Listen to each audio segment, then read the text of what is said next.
राम राम भैया। आज हम तुमने पढ़ाएंगे संसद। और संसद पढ़ावे से पहले एक छोटी सी बात है। अगर तुम मान लें तो ठीक है, ना माने तो और ठीक है। हमारे चैनल है, लाइक सब्सक्राइब और शेयर कर दें तो हम तुम्हें आशीर्वाद देंगे। तुम्हारी शादी है जाए, तुम्हारे दो बालक है जाए, और अगर ना करें मान लो तो हम तुम्हें आशीर्वाद देंगे तुम्हारे 10-11 बालक तो है ही जाए। सही है। तो दूसरे वाले जो आशीर्वाद है, बाय ना लेवे की बजाय पहले ही आशीर्वाद ले में ज्यादा बढ़िया है। सही है। नौकरी लग जाए पहले बार, अगर आशीर्वाद लेंगे तो हमारी नौकरी लग जाएगी। अब हम बात करते हैं, थोड़े से आ जाओ अपने संसद में। तो संसद जो है अपने, वो भाग संविधान के भाग 5 में अनुच्छेद 79 से लेकर 88 तक इस संसद का उल्लेख है। संसद के बारे में थोड़ी सी पहले मोटी मोटी बात करें तो संसद के 3 अंग हैं, एक राष्ट्रपति, एक लोकसभा और एक राज्यसभा। दूसरा, संसद के जो सदन है वो 2 हैं, लोकसभा और राज्यसभा। पहला ही सवाल यहीं पे ऐसे घुमा फिरा के पूछ ले कि संसद के अंग कितने हुए? 3। कौन कौन से? राष्ट्रपति, लोकसभा और राज्यसभा। और सदन कितने हुए आपके? लोकसभा और राज्यसभा।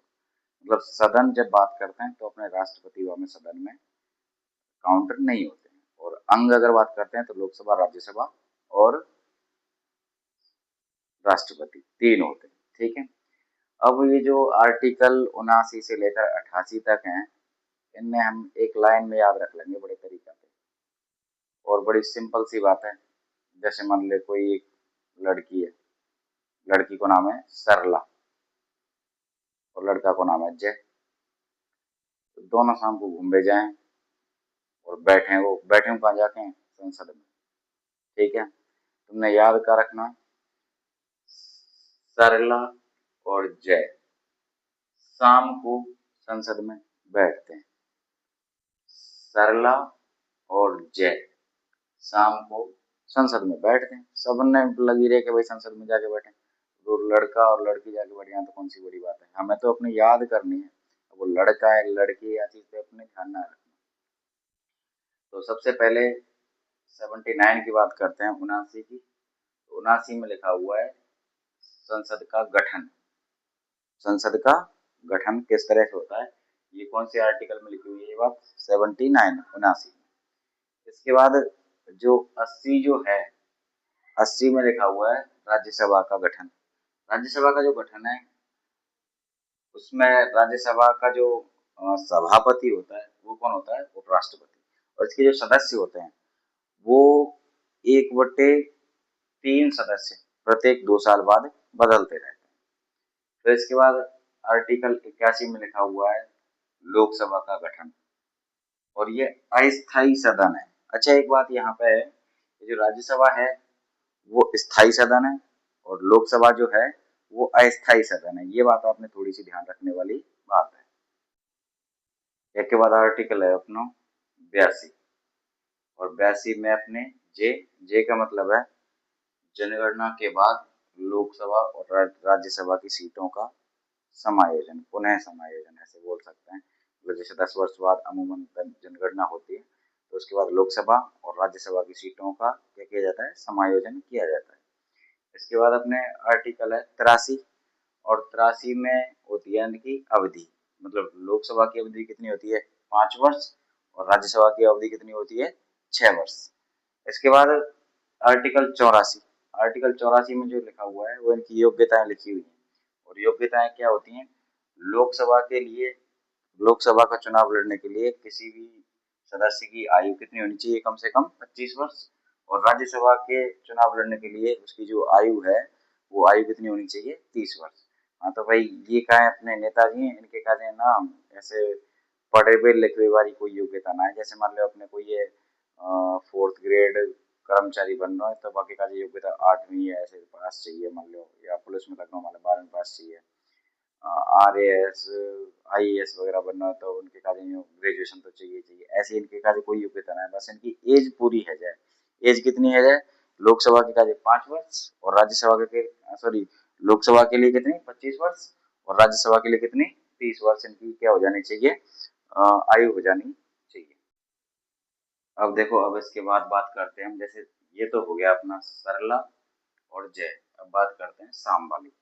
तो आर्टिकल जो 85 है, 85 जो आर्टिकल है उसमें लिखा हुआ है संसद के सत्र सत्रावसान करना और विघटन करना। संसद के सत्रावसान करना मतलब सत्र बुलाना, और उसका क्या करना, विघटन करना। ये अधिकार किसको है, अपने राष्ट्रपति को। फिर इसके बाद जो आर्टिकल 86 जो लिखा हुआ है, उस आर्टिकल 86 में लिखा हुआ है अभिभाषण और संदेश भेजने का अधिकार। ये भी किसको अधिकार है, ये भी राष्ट्रपति को। मतलब अभिभाषण और संदेश भेजने का जो अधिकार है वो आर्टिकल कौन से में लिखा हुआ है, 86 में, और किसको अधिकार है, ये राष्ट्रपति को। ऐसे आर्टिकल जो 87 है, उस 87 में भी क्या लिखा हुआ है, इसका अभिभाषण। और अभिभाषण कौन सा, जो राष्ट्रपति का विशेष अभिभाषण, जो सत्र शुरू होने से पहले राष्ट्रपति देता है। जैसे जब सत्र शुरू होता है तो उससे पहले राष्ट्रपति एक अभिभाषण देता है, उस अभिभाषण को बोलते हैं विशेष अभिभाषण। जो आर्टिकल कौन से में लिखा हुआ है, 87 में। अभी ये तीनों चीज ये कंप्लीट हो चुकी है अपनी, सरला और जय साम, मतलब डबल ए वाला तक अपने हो चुका है। अब इसके बाद है अपना आर्टिकल 88। और आर्टिकल 88 में क्या लिखा हुआ है, अपने मंत्रियों और महान्यायवादी का सदनों में अधिकार। ये अपने एक तो जो मंत्री होते हैं उनके क्या अधिकार हैं सदन में, और एक महान्यायवादी जो भारत सरकार का सबसे बड़ा वकील होता है, उसको बोलते हैं अटॉर्नी जनरल, इंग्लिश में बोलते हैं, और हिंदी में बोलते हैं महान्यायवादी। भारत सरकार का जो सबसे बड़ा वकील होता है, जो सुप्रीम कोर्ट में होता है, उसको बोलते हैं, अंग्रेजी में बोलते हैं अपने अटॉर्नी जनरल। और इसका क्या अधिकार है, महान्यायवादी का जो अधिकार क्या है कि जो सदन होते हैं उसमें बैठ सकता है, बोल सकता है, पर मत नहीं दे सकता। समझ में आई बात। महान्यायवादी जो है ये क्या कर सकता है, बैठ सकता है, बोल सकता है सदन में, पर क्या नहीं दे सकता, किसी भी बात पे अपना मत नहीं दे सकता। दोबारा से फिर हम इनको शॉर्ट शॉर्ट में देखते हैं। लाइन याद रखनी है कौन सी, सरला और जय शाम को संसद में बैठते हैं। सा का मतलब संसद, संसद, और रा का मतलब राज्यसभा का गठन, ला का मतलब लोकसभा का गठन। राज्यसभा जो है अपने स्थायी सदन है, लोकसभा जो है वो अस्थायी सदन है। जे का मतलब जो है वो जनगणना के बाद सीटों का पुनः समायोजन। ए का मतलब जो है वो अवधि, लोकसभा की जो अवधि होती है वो 5 वर्ष होती है, राज्यसभा की जो अवधि होती है वो अपने 6 वर्ष होती है।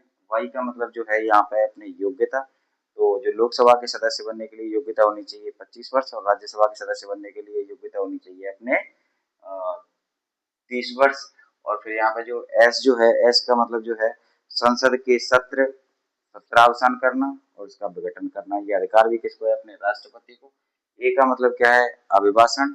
और फिर ये जो दूसरा जो है इसका मतलब है विशेष अभिभाषण। ये दोनों के दोनों अभिभाषण जो है किसके, इसका जो अधिकार है वो किसको है, राष्ट्रपति को। और फिर इसके बाद एम जो है, इसका जो मतलब है मंत्रियों और महान्यायवादियों के सदनों में अधिकार हैं। और जो महान्यायवादी होता है ये भारत सरकार का सबसे बड़ा वकील होता है। ये सदन में बैठ सकता है, बोल सकता है, पर मत नहीं दे सकता।